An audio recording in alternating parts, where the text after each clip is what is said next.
at the inside line going into turn 1, but Paul Azon is going to figure out a way around the outside. I think they're still side by side on the BMWs for second.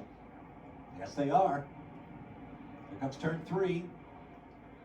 An important corner to keep your revs up and get the best possible launch onto this long 2,600-foot straightaway. Michael Flynn up to second from third on the grid. He's got his eyes set on David Fiorelli. Remember, David Fiorelli's car, if you saw what Hayward said, that is a 3,000-pound race car. It is by no means a light Subaru BRZ. He's got to have some tire management, but that car looks healthy in a straight line. Look at Anthony Gerasi right on that side. That bright yellow Exige. All right. Head to turn 5. He's going to go from All right. fourth, that is, to second. Nicely done. Wow, and that light Lotus, it's heavy for a Lotus, but it's still light relative to this field and really good on the brakes. That is a big charge from Anthony Gerasi, who's got experience not only in multiple classes in club racing, including Spec Miata, but also pro racing across a number of different classes. And it's a little bit of a 4-car breakaway at the front here. Through turn 7 to Hurry Downs, down to turn 8. Left-hander into the long right-handers through turns 9 and 10. This is the carousel.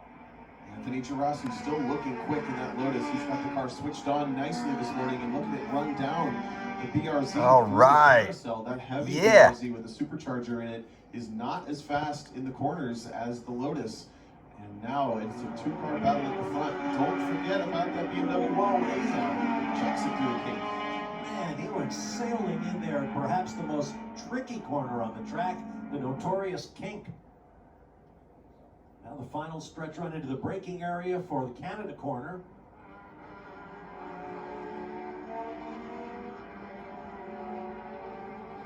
Azon, I should say, looks really anxious to make a move.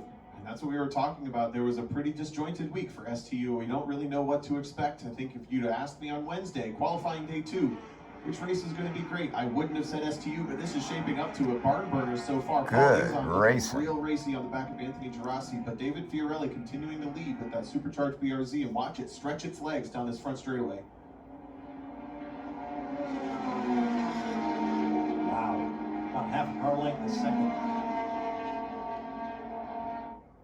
Irish Mike Flynn still hanging on to the back of this battle as well. Now they have to be a little careful not to race each other too hard for the wrong spot.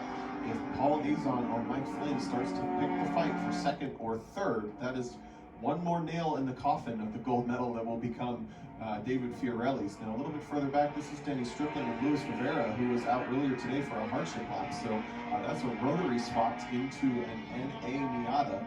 A unique build. He's clinging onto the back of Denny Strickland, who Spec Racer Ford fame, has switched over to a front-wheel drive Honda Civic Si that used to race in the IMSA Street Tuner category. He's out here racing at the Oh, no. Azon goes down the inside and separates Anthony Gerasi from second place as they make the left turn up the hill to turn 6. That was well protected at the apex. Anthony Gerasi tried to do the over-under, but had nowhere to go with it except for into the bumper. I never could guarantee you between the BMW and the Lotus, I know who's going to win that fight. Stripling and Rivera have to move if they're going to catch this front group.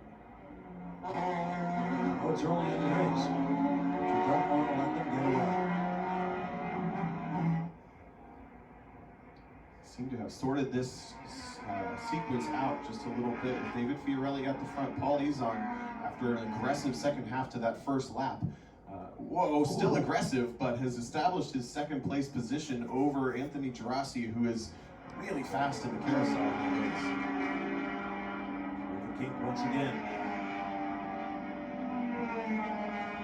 Azon making a bid for the lead. Down to Canada corner. Looks like he's already got it done. Well done. That hood a little cockeyed on the 173 car, but I think it looks solid. Not really flapping in the wind, and he's starting to pull away. Look at that. That's a speed secret. An aero device. Active aero. All right. Now Fiorelli comes under attack from Gerasi. Gerasi tucks right up his ass. Underneath the greenhouse of that BRZ. The Lotus completely eclipsed by the air tunnel that is punched in the hole, or punching a hole in the air from David Fiorelli, but still Fiorelli with that supercharged BRZ just pulls away down the straightaway. Paul Azon, though, has put a nearly 1 second lead, 1.1 seconds in fact,